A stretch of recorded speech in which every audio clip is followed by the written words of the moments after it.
So I think there should be, yes, so there's a notice to say that that we're live and recording. So welcome everyone, and welcome to everyone that is watching this after the event. We're really pleased to have a colleague from Birkbeck, Lucas Woolrich, joining us and talking about replications. This is part of the Reproducibility series that we are running and hosting here at UEA. And I will put a link in the chat and as to where the other talks are. Dr. Woolrich is from the Birkbeck Business School. And I think, if you would be happy just to kind of introduce yourself and the work that you're doing. So we'll have that introduction and the talk, and then there'll be an opportunity for some questions and discussion afterwards. So welcome, Lucas, and all of those that are here. And I'll mute myself, and we'll look forward to your talk. Thank you very much, Grant. Thank you for the invite. So yeah, I'm Lucas. I'm at Birkbeck Business School, and I'm also co-director of FORRT, the framework for open and reproducible research training, where we have lots of different open scholarship initiatives. One of those is the Replication Hub. I have a slide at the very end contextualizing it a bit more, but it's basically a whole bunch of initiatives to make replications more accessible, easier to conduct, and also work towards the culture change we need. I'm also senior editor of Replication Research, which is I think I would dare to say first truly interdisciplinary journal focused on replication and reproduction studies. And I'm PI on a UKI meta-science grant where we're trying to make replications count. So most of my days currently are taking up with thinking about replications and thinking about how we can make them more useful for science. Outside of this meta-science work, I'm a social psychologist, so still doing some work on intergroup contact and also on diversity in the workplace. But that's obviously not the topic today. So what I want to talk about is basically the importance of replications, but also some of the difficulties with actually using them. So I think most of us will know the concept of growth mindset. It's widely taught also to university teachers as something we might want to adopt. So this idea that students who believe intelligence can grow achieve more. Now, ideally, we would want to know if this is true. It's obviously a nice claim, but do we know if it has been replicated, and how would we find out? And basically, a lot of the work, particularly on the Making Replications Count project, is around the second part. So how can we make it easier to find this out? For the whole range of people, for people who are really interested, but maybe also for people who are not that interested in replications and might need more nudges to think about that type of evidence.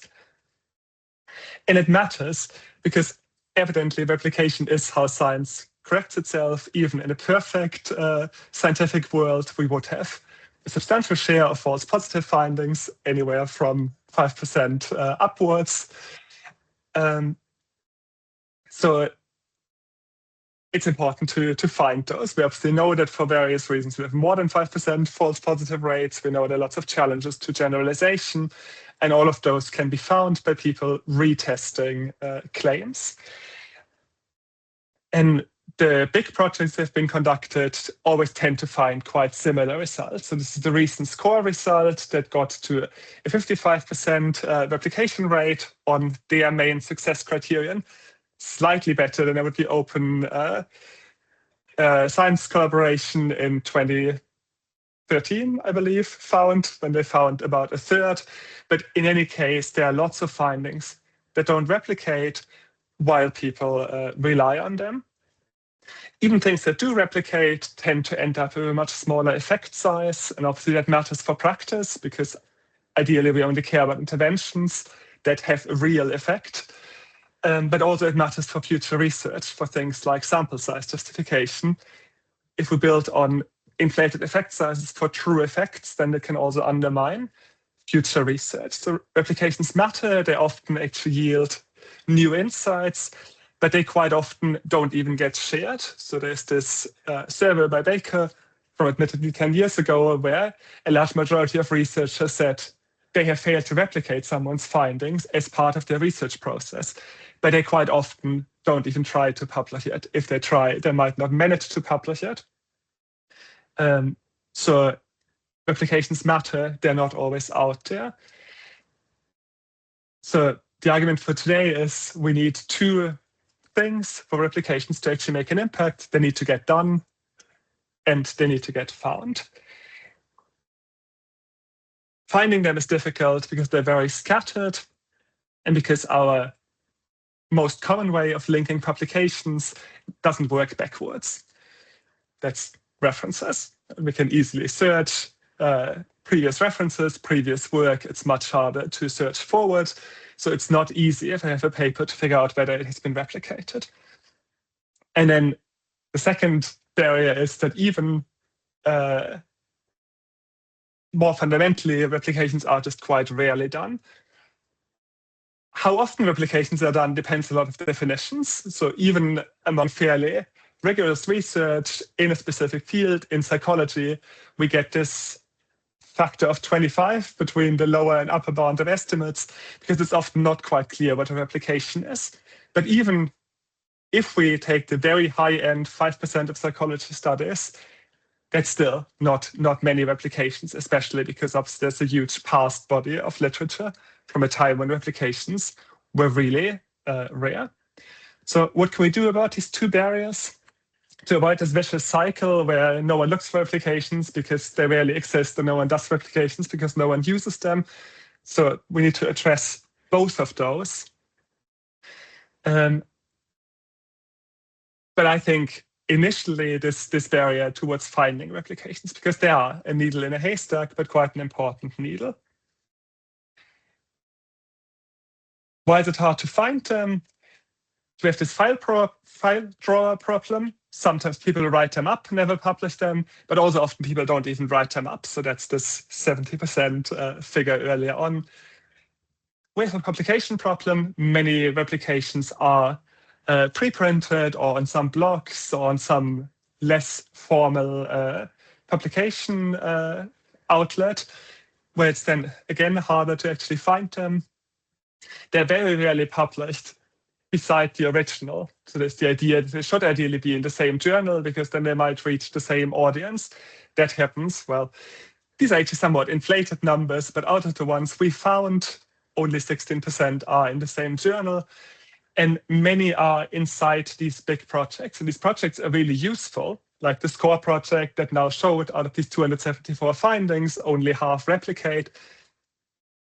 But in all the reporting around it, personally, I haven't actually seen a single sentence on which specific effects they replicated. And there is emerging evidence that these big projects just don't shift beliefs in the individual claims, even though they produce some of the highest quality replications. But that just gets lost when you read a paper, and in some online supplementary material, you have a very long list of studies.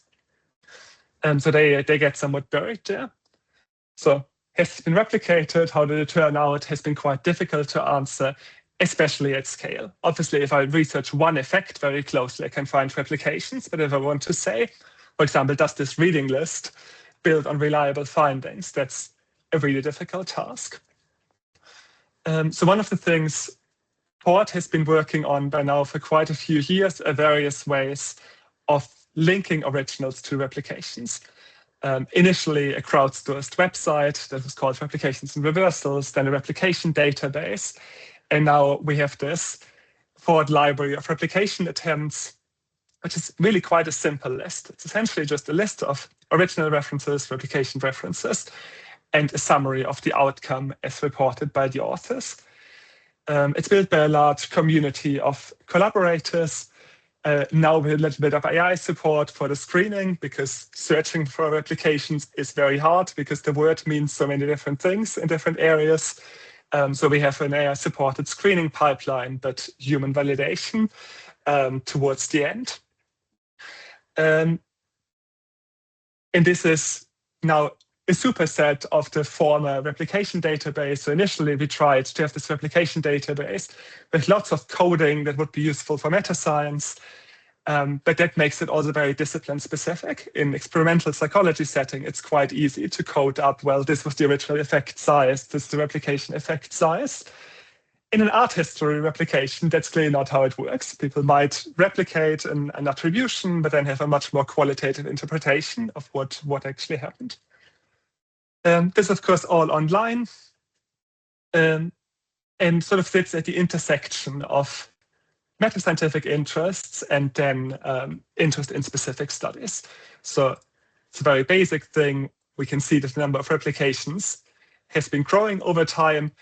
I'm concerned by this potential decline in recent years, but who knows, that might also be an indexing challenge. But the database allows us to do these kinds of things.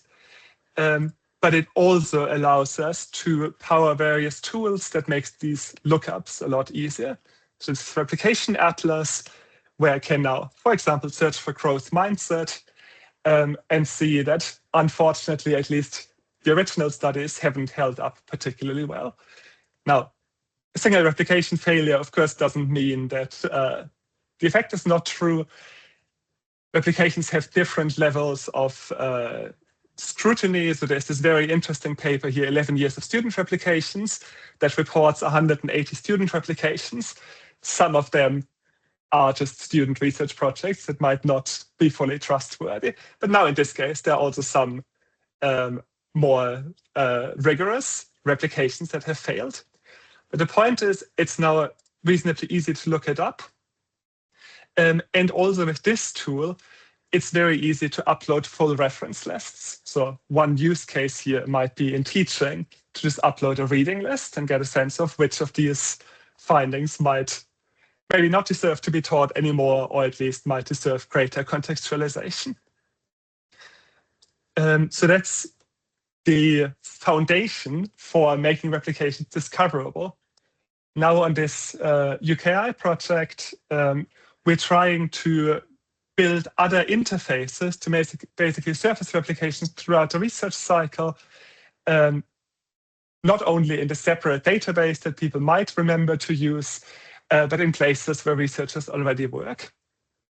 So one of the things we're trying to work on is a browser plugin to augment the view people have of evidence as they search, integrates to reference managers, which is again where many of us store our evidence, and then various ways to think about how to influence review processes and also make use of preprints as sort of the most public space where we might still be able to influence reporting before it then becomes a version of record and becomes very difficult to change. So there are 4 specific main tools we're working on. One, and that's released, is a Zotero plugin that basically screens the entries in a Zotero library and offers to add replications, link them to the original references. So it just makes them part of the evidence-based research work from. Then there's the MetaCheck R package that was, I think, officially released a week ago. And that's a project run by other researchers that just try to bring lots of manuscript checks together in one place. And we contributed one module there that flags replications that might be worth citing, as in replications of references in that particular manuscript. Of course, not all of them are worth citing, so this is not supposed to be a flag for an assessment of a paper, but just something that reviewers should be aware of. And obviously, authors can also use this themselves for self-review prior to submission. And with a browser plugin as work in progress, find it very exciting. It's almost working. We will release it soon. But that then provides exactly this forward linkage that's currently missing. So it's just you're reading this, you're obviously interested in this. You might also want to read these future results. And we're trying to make this broader than just replications, to make it more interesting to people who might not yet be so interested in replications. We're trying to integrate Papier, for example. We'll have to see how some of those collaborations pan out. And finally, I already mentioned preprints. We're running an RCT at the moment, so a field experiment, to send emails to authors of preprints, notifying them of replications they might have missed, or they might have decided not to cite. Obviously, there are many reasons not to cite them. But we will get emails, get notified, and we basically want to investigate whether that changes reference lists. That's been running for a couple of months. Results are about a year out. But so far, the feedback has been very positive, and it's a very cheap intervention to run. So I'm quite excited to start thinking about how to embed this directly with the preprint platforms. Currently, it's just an independent service, essentially. To make this work, we need a database. It all relies on this FORRT database linking originals and replications. And one thing we've started to do is to sort of gamify the validation, or at least make it very low. Okay, this does not like my login.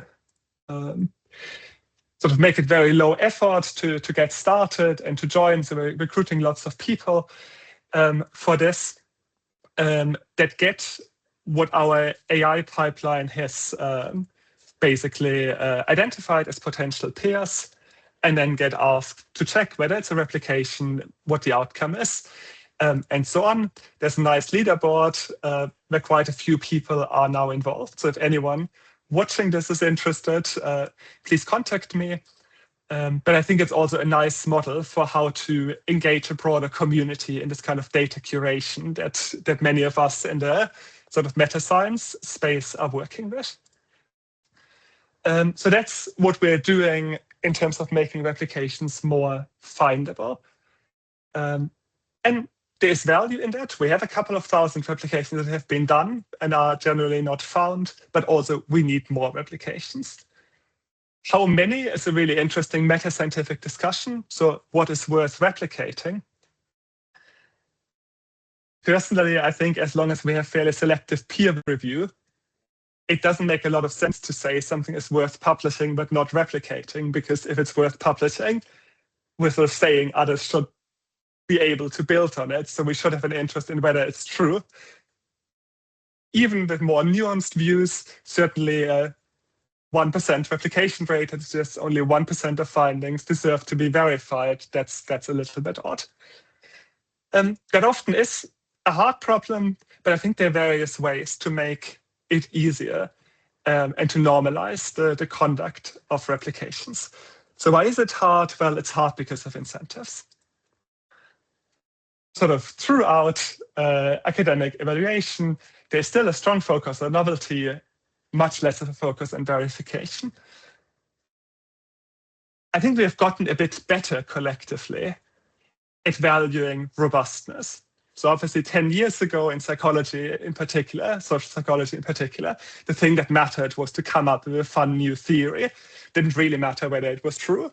I think there we've made some progress in that my own publication should ideally report robust effects through things like pre-registrations, all these kinds of things.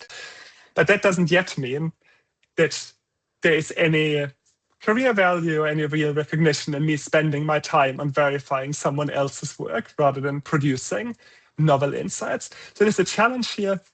I'm very interested in the next ref round that's supposed to be more interested in sort of open science things. So we might be moving in a better direction.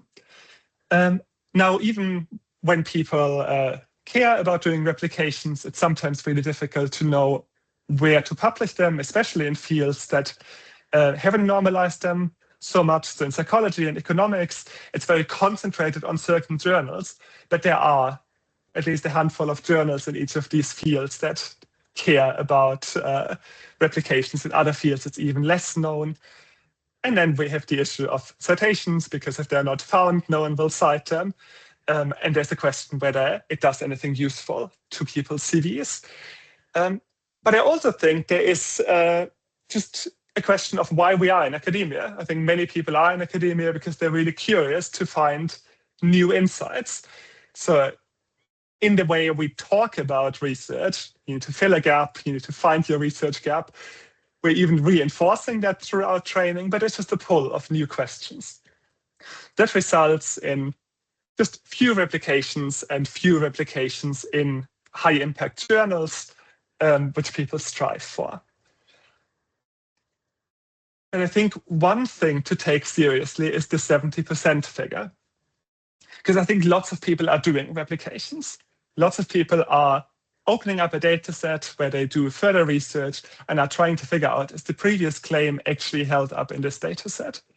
So I think that happens a lot more than 1.5% of the time when people analyze a psychology data set. So one question is, what do we do with these replications that are happening anyway? But the first route that I want to talk about is explicit replication. So replication is the contribution. There, I think a key challenge is the publication barrier, and our fairly new journal replication research is a potential solution. But I think there's also the second route where we say, well, replications are foundations for new questions. It makes complete sense if you're personally motivated by novelty, if you're to some extent rewarded for novelty. But then think about how to make that cumulative, how to build on previous research. There's, of course, this notion of replications and extensions already. But I would argue that it can become a lot more routine, a lot more honestly lived, if we really frame replications as this foundation for the next step. So for route one, for dedicated replications, we have this problem. There's often no room at the end. That's the title of an article we published last year together with colleagues in economics, essentially arguing that insisting on this pottery barn rule is just not really going to get us anywhere. We've tried that for about a decade and a half to say, well, journals should just publish replications of work they deemed worthy of publishing. One journal has really committed to that, Royal Society Open Science. Most other journals haven't really wanted to commit to that for more or less plausible reasons, but at least that's not enough to try to push all journals to publish replication. In some disciplines, as I said, there are now some journals that care enough about replications to publish them routinely, but not many. In other disciplines, there are none. And publication still matters. Maybe it matters less now that we have preprint servers that are at least indexed by Google Scholars, or preprints are more findable than working papers on author websites used to be. But still, the evidence suggests that actually being published makes things more visible and more trusted and thus more cited. So there's value in that. And that's what brought us to launch this replication research journal as a home for replication studies. We launched about half a year ago.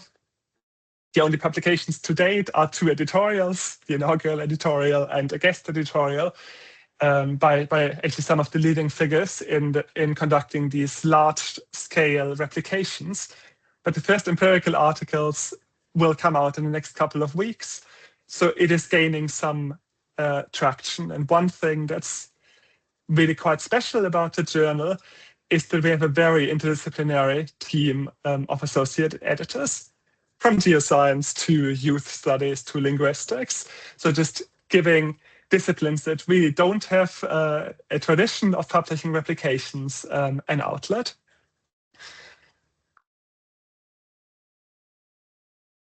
What's also important in my view is to have this really specialized journal, because it gives us citable peer-reviewed publications, but also a way to really build review criteria that understand what replications are about. And that goes 2 ways. So for one, obviously, we don't reject articles for lack of novelty, because that's really not the point. But also, we don't publish articles out of a feeling of guilt to publish a replication from time to time. So there are also some replications out there that, in my view, shouldn't have been published, or at least would have needed to be caveated much more. So it's it's not trivial to assess the value of research in this space, so it makes sense to have some focus on that. Now, in line with open science standards, we have open review, we credit reviewers, and also we're doing things around the journal to make it easier for people to conduct high quality replication studies and report them well. So we have 2 reporting templates. We have an open handbook for replication studies that has been reviewed by MetaRoar that will be published sometime in the autumn. So basically trying to find various ways to generate and publish high quality replications. It's a Diamond open access journal so far with enough excitement to offer fairly quick turnaround times. But also it fits into this different vision of publishing. So it is scholar-owned, there's a public constitution, there is a general assembly that elects the editorial board. There has been a very large team of people shaping the journal throughout a series of online and then in-person symposia last year. So I was very skeptical personally when Lucas Rösler here came up with the idea for a new journal. And I've definitely been proven wrong in terms of the excitement is generated and actually the sense of really doing something different, doing something that's Diamond open access, that's open and independent, and sort of trying to go against this open access industry that's frankly getting a bit ridiculous. It's really important that things are open, but paying billions of dollars to publishers to make things open doesn't seem to be a very efficient way of doing so. We had lots of discussions about how to avoid becoming yet another dormant Diamond open access journal. So we pre-registered stopping criteria and said if we are not an active journal in 2028, then we just don't want to exist and don't want to tie up resources. Fortunately, it looks very good. We're making very good progress against these criteria. So it's unlikely that it will sunset. So obviously, very warm invite to take part in this. So consider submitting to replication research. If you have a replication sitting in a file drawer, there's a good student project if you want to do a replication. But also, we're looking for reviewers and reviewers who actually care about making replications better. So we're trying to have a system of rigorous and developmental review. There's a way to sign up for that on the website. Just very brief summary of a talk I gave recently, mostly to put in the link for the talk. Now, if you want to run a replication study, how do you even get started? I think it's helpful because it also taps into different motivations. So one reason for doing a replication study might be that we actually want to advance science. There was a big discussion in meta-psychology last year about how to quantify replication value. I find this heuristic roughly helpful. So it says, well, let's look at things that are frequently cited and quite imprecise, so based on small sample sizes. Now, if it's important and imprecise, uncertain, it's worth replicating for science. Now, doing this rigorously as a researcher, saying I'll just replicate anything that's important to the world, seems a bit unrealistic, but it might be something to work towards as a funder. As an individual, personal motivation obviously matters. So what study actually matters? To me, because I find it interesting, to me, because I want to build on it. And also, what can I learn from doing a replication study? One of my published studies is a replication of agent-based modeling in a field that I'm interested in. It was a great way in to speak to the original authors, to speak to other people. It's not an easy study to conduct, but it's a very easy way to learn more and to maybe enter a field. Visibility obviously matters. And I hope something that we are making easier is to connect it to prior replications, because there are definitely some studies that have been replicated very often, so it might not be that insightful to do it again in other studies where that's still missing. So the link here leads to a full version of this talk. But back to how we can get more replications done. I think it's also worth really thinking about this route 2, about how to mainstream replications as part of research that's more interested in novel insights, because we often want to ask new questions. I'm also often more interested in figuring out something new than going through a verification cycle. So how can we get sort of replications done anyway by people who care about novelty? So I think it's worth reframing this replication and extension idea a lot more prominently. So to make replications really part of study design in the future, not just something we conduct retrospectively. And so say, well, if you want to study something new, ideally first test whether the thing you're building on holds, and then build on it. Arguably, this is what most science does anyway. So we're talking about cumulative science. This is basically what most papers should do, but don't necessarily do, at least explicitly, as a replication. So people often do this, maybe on their own and don't report it at all, or maybe report it as initial line of their results. But then it's not findable as a replication, but also it's often underspecified. So people roughly find the same as the previous study, but we don't know what they changed, why they changed these things. So it's worth reporting things just more clearly as a replication and extension, because that can embed these replications more deeply in normal research.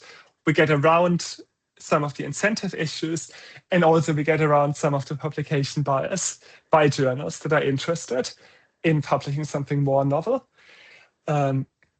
So we have this preprint out on how to mainstream replications, and this is one of the more specific suggestions to move it outside of the people who really are committed to verification. However, for that to work, I just alluded to it already, we need to keep these replications interpretable. So if I do research in which I change the population, the measure, and the context, it's just really hard to understand what's going on. So if I find a null result, I can't really say anything about the original, and I can't really say anything about boundary conditions, because the boundary conditions are a mix of all of these things. However, that doesn't just apply to the replication claim, because if I just do something sort of vaguely inspired by previous research, it's also really unclear what the contribution to cumulative knowledge is. And there we have fascinating disciplinary differences that we are starting to discover in this work, where social psychologists are very proud to reinvent experimental paradigms every time. Economists are often shocked by that. So I've spoken to colleagues there who run experiments where I said, well, shouldn't this detail be improved? And they say, maybe, but then I need to run a study just on this detail. I can't just randomly vary all these things. Very different mindset that enables cumulative research, and it makes it much easier to talk about replications. If we want to do this, it's important to keep the replication close enough to the original, and also pre-register this replication target. And of course, we really need to keep publication bias at bay. Because before we had the whole replication crisis, one field that was really good at conceptual replications was social priming. So there are some of these effects in social priming. So these ideas about walking slower when you think of elderly people. Some of these ideas had quite a few conceptual replications. Now, going back, it's clear that it was very much due to publication bias, p-hacking. So I think one limitation of this idea is that we might invite problematic replication framing back into the literature. So we need reviewers and standards that do this well. Obviously, that's not an entirely new idea. This idea of extending studies is part of many of the replication taxonomies. However, they usually tend to say that this comes quite late in the process. Most of these taxonomies tend to say, do a direct replication, then do a sort of conceptual replication varying something, and then maybe at some point do the extension. But that relies on researchers doing sort of the boring first steps, which researchers generally don't do. So sort of starting there starting from useful replications and extensions might be more realistic, because it aligns with what people want to do, and it aligns with what people are expected to do. Conversely, this doesn't need to replace the first route I talked about. So I've definitely seen some published replications that really made sense as a replication and had a very weak extension. Maybe because this is seen as the way to get into mainstream journals. But then why do it? Why not just actually do a replication study if there is no relevant extension? Or also, if you just don't trust the finding, the one reason to do this is because I think there might be something there. There might be something to build on. If I'm convinced that the finding doesn't work, I'm just wasting energy and money for data collection on the extension part. So I'm working on an article around the sort of mainstreaming the replication and extension part. So very curious to discuss this, to hear feedback. To pull it together and move towards wrapping up. So to get more replications, we need to recognize that sometimes that's a really valuable scientific contribution and have more publication outlets. And also, we want to think about how to make replications part of normal research, but also then make it discoverable through things like the FORRT database, so that it can update beliefs in the original. Because if it's just future research, it's very difficult to figure out whether it's even relevant for my particular reading of the original study. Obviously, both of them need reviewers that understand the replication parts and need standards for what makes for a good replication. One of the big discussions in this field is always around hidden moderators. So how close can I even stay to the original? If someone did a study in the US in a classroom with students, am I justified to do that with a pretty online social media convenience sample? Maybe, maybe not. Presumably depends on the theory, whether those aspects matter. But it's something where we at least need sort of transparency standards, reporting standards to keep replications interpretable. I mentioned the Replication Hub in the beginning. It's basically our umbrella for various things we do around replication. So I talked about tracking. I talked about publications.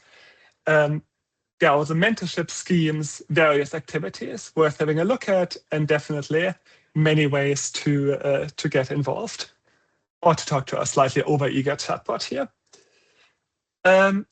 So mentioned various ways in. One way is to think about how to integrate replications in work you already do anyway, whether that's research or also things like teaching and peer review.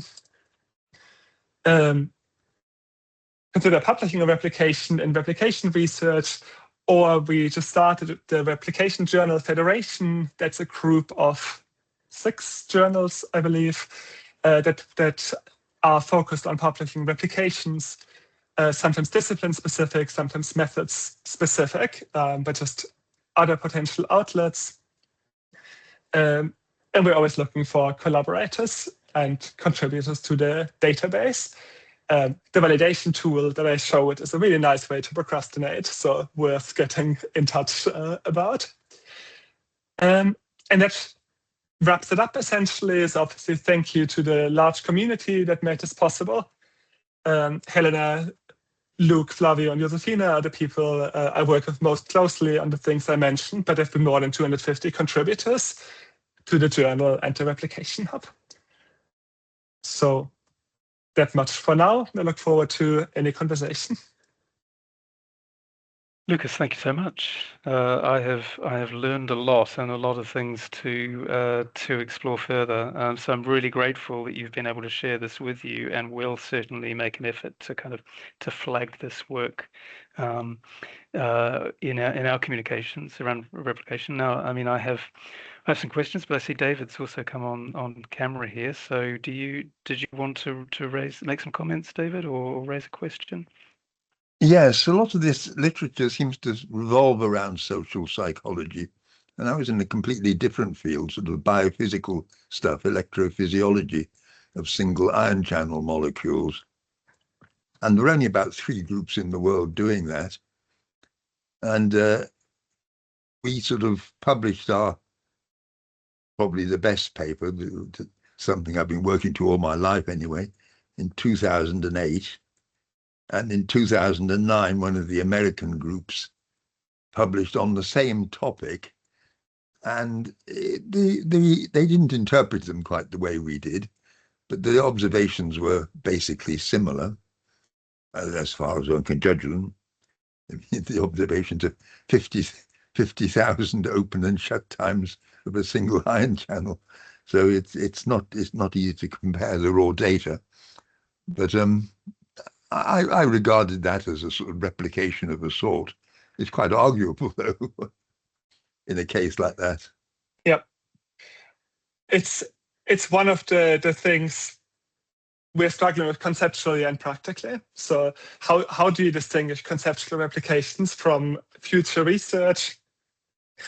In this work so far, we're very much relying on original authors. How do original authors frame their contribution? And that's also why I'm advocating so clearly for original authors to frame their contribution as we replicate and extend, or as a foundation for our future work we replicate. Because otherwise, it becomes a very subjective process. And but there are various teams working on that. We have a conference coming up in Barcelona in a couple of weeks, where that's one of the discussion points, whether we can align on boundaries. Possibly, and now that's pure speculation about where AI gets us, but possibly if we use more automated systems to aggregate evidence, we can go further down to the claim level and just say, well, what specific claim do these people make? What specific claim do the original authors make? How do they relate to each other? But as long as we stick to the paper level, I can't think of any principled distinction between future research and conceptual replications beyond people just sharing their motivation. One risk with that, and a research project I'm looking for someone to do, is to look at framing bias there. Because I think it's at least plausible that people report failed studies as replications and successful studies as successful novel studies because of publication incentives. If that were to be true, we would have a problem in this database. But I don't have any evidence. I just think it's a plausible theory. Yes. Yes. I guess that's one reason why the traditional frequentist Neyman Pearson sort of approach doesn't work, because only positive results get published by and large. Yeah. And obviously there are ways how we are slowly improving that for things like registered reports, but it is a big challenge. Yes. I don't think you could really do a registered report in electrophysiology.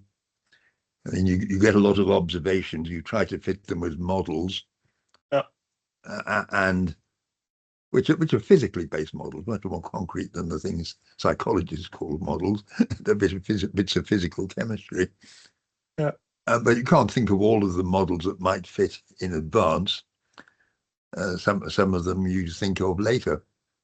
And I think that's quite legitimate. I mean, no one's going to repeat 3 years' work on the principle that the model that fitted best was not one you'd written in advance. I don't think it would be unreasonable to expect that. Yeah. Oh, thank you, David and Lucas. So, I was interested in kind of the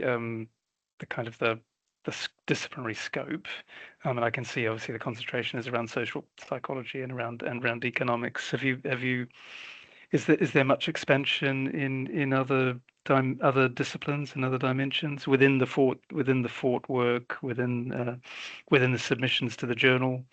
I don't understand why I can't. I just want to open the disciplines here.